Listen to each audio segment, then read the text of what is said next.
Bugun sizlarga ma'lumot bermoqchi bo'lgan narsam, bu jenskiy kasalliklar bo'yicha, barcha turdagi kasalliklar bo'yicha giyohdorlar ko'rsatmoqchiman.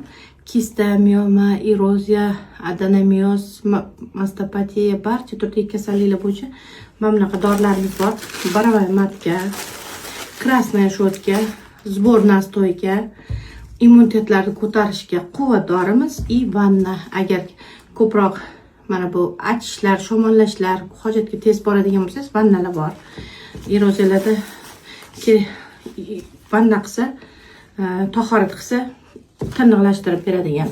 Buni ko'rsatib o'taman.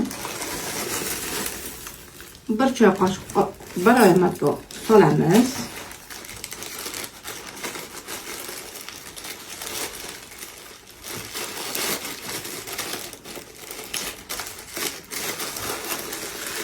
Bir choy qoshiq krasniy shotka chamallangan holatda solamiz.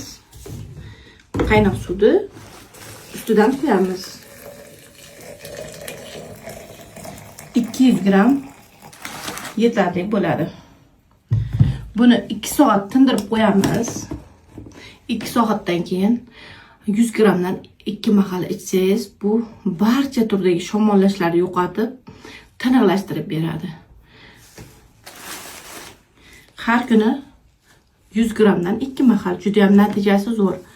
Bu narsalarni bir vaqtda ichadigan bo'lsangiz, onkologiyaga davolab berish xususiyatiga ega, juda ham zo'r.